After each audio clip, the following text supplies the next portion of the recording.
Et salut à tous, c'est Linko. Alors aujourd'hui, petit room tour rapide en 5 minutes de mes espèces qui sont en diapause à température tempérée, donc autour des 20 degrés. Les Nicobarensis se portent très bien. J'ai revu la gine bouger, donc tout va bien. Très peu de ponte et plus de cocon. Au niveau de l'ADC, ben, ça se porte bien, hein, toujours bien rempli. Dès que je mets du liquide sucré, ça se vide en moins de 3 minutes les petites barquettes de liquide sucré, donc nickel pour elles. À côté d'elle, les voisines, celle qui fait peur à tout le monde, c'est le fourmilion. Comme tu peux voir, il y a 2-3 cavités, alors il est dans une seule, hein. Tous les cadavres autour, tout se passe bien, on fera un suivi précis bientôt de lui. Au-dessus, nos petites Gigantiops Destructor, et ben ici on est tôt le matin, donc très peu de sorties comme au soir. J'ai tenté de mettre un tube, pour l'instant il n'y a personne dedans. Ici, regarde, une seule de sortie. Et c'est un mâle, et ouais, il est là, il se balade, il a dû être viré de sa troupe, ou bien il a envie de sortir à la recherche d'une petite femelle. Pareil ici, la cosse qui était ouverte en deux n'est pas encore utilisée. Seule la cosse de Gekitaba, regarde, qui avait un peu de blob dessus, s'est mis à se remplir. Donc ça fait plaisir. Allez, on passe à côté. Ici, le petit setup que j'ai installé cette semaine, je t'en ai parlé dans l'unboxing.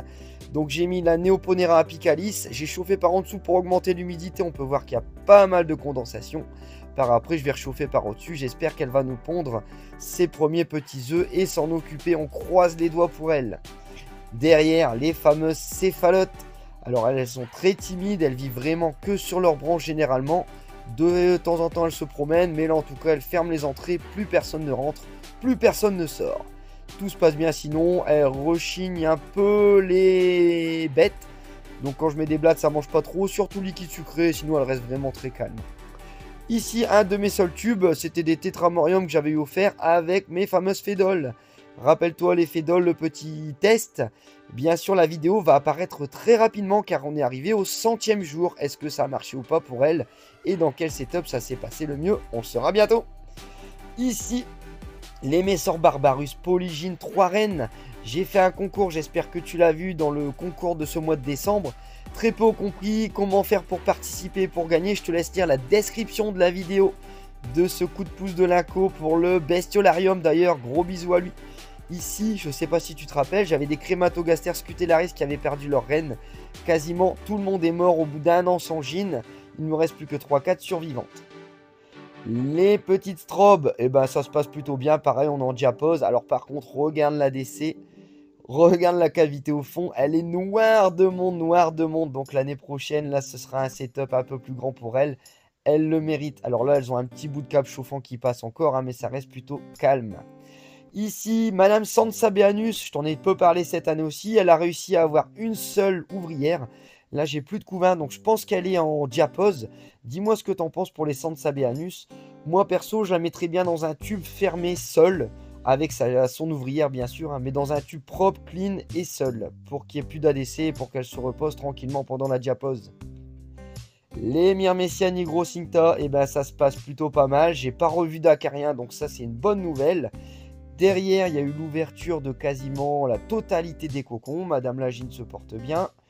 Donc on est arrivé à une petite cinquantaine d'ouvrières.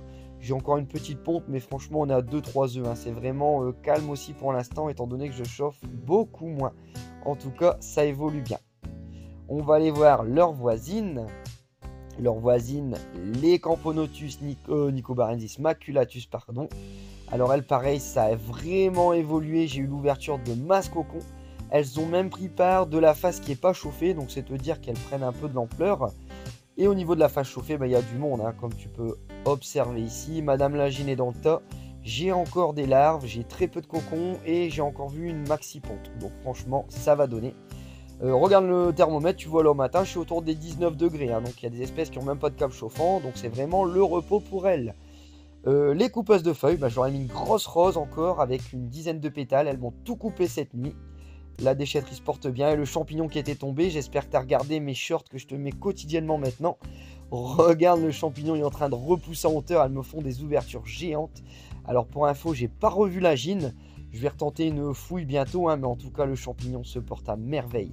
Dis-moi ce que tu penses de ces vidéos rapides, room tour en 5 minutes.